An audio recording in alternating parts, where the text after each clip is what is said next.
കേരളത്തിന്റെ സ്വപ്ന പദ്ധതിയായ അന്താരാഷ്ട്ര ആയുർവേദ ഗവേഷണ കേന്ദ്രം കണ്ണൂരിൽ മുഖ്യമന്ത്രി പിണറായി വിജയൻ നാടിന് സമർപ്പിച്ചു. 300 ഏക്കർ സ്ഥലത്താണ് അന്താരാഷ്ട്ര ആയുർവേദ ഗവേഷണ കേന്ദ്രം ഒരുങ്ങുന്നത്. ഉദ്ഘാടന ചടങ്ങിൽ ആരോഗ്യമന്ത്രി വീണ ജോർജ് അധ്യക്ഷത വഹിച്ചു. രാജ്യത്തിന്റെ തനത് വൈദ്യശാസ്ത്രമായ ആയുർവേദത്തെ തെളിവധിഷ്ഠിതമാക്കി ലോകത്തിനു മുന്നിൽ അവതരിപ്പിക്കുന്നതിനായാണ് അന്താരാഷ്ട്ര ആയുർവേദ ഗവേഷണ കേന്ദ്രം സ്ഥാപിച്ചത്. കല്യാട് 300 ഏക്കർ വിസ്തൃതിയിലുള്ള സ്ഥലത്ത് ആദ്യഘട്ട നിർമ്മാണം പൂർത്തിയായി. 200 കോടി രൂപ ചെലവഴിച്ചാണ് ആദ്യഘട്ടം നിർമ്മിച്ചത്.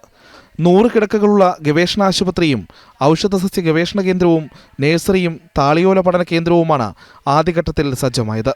സംസ്ഥാനത്തിന്റെ അഭിമാന പദ്ധതിയുടെ ഉദ്ഘാടനം മുഖ്യമന്ത്രി പിണറായി വിജയൻ നിർവഹിച്ചു. പഴയകാലത്ത് വൈദ്യവൃത്തിയിലേക്ക് ഏർപ്പെടുന്നത് ഏതെങ്കിലും തരത്തിൽ ധനമുണ്ടാക്കി കളയാമെന്ന് മോഹിച്ചല്ല, അതിനോടൊരു താല്പര്യം വെച്ചാണ്. ആ താല്പര്യത്തോടെ ആയുർവേദം പഠിക്കുന്ന ധാരാളം പേർ ഇപ്പോഴുമുണ്ട്. അത് ആധുനിക കോഴ്സ് പഠിച്ചാൽ മാത്രമേ ആയുർവേദമാകൂ എന്ന നിർബന്ധം പിടിക്കേണ്ടതില്ല.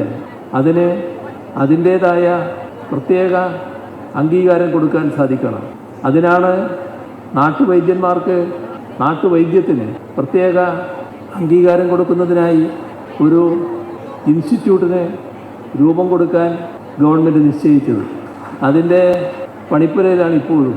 ലോകത്തെ പല ആരോഗ്യ സ്ഥാപനങ്ങളും ഗവേഷണവുമായി സഹകരിക്കും. 40-ലധികം ദേശീയ, അന്തർദേശീയ, ഇന്റർഡിസിപ്ലിനറി ഗവേഷണ സ്ഥാപനങ്ങൾ ഇതിനകം തന്നെ അന്താരാഷ്ട്ര ആയുർവേദ ഗവേഷണ കേന്ദ്രവുമായി സഹകരിക്കുന്നതിന് താൽപ്പര്യം അറിയിച്ചു കഴിഞ്ഞു. ആദ്യഘട്ടത്തിൽ ക്യാൻസർ, ഏജിംഗ് എന്നിവയിലെ ഗവേഷണത്തിനും അനുബന്ധ രോഗീ പരിചരണത്തിനും ഇൻസ്റ്റിറ്റ്യൂട്ട് മുൻഗണന നൽകും. മലബാർ ക്യാൻസർ സെന്റർ ഗവേഷണവുമായി സഹകരിക്കും. ജനം, കണ്ണൂർ.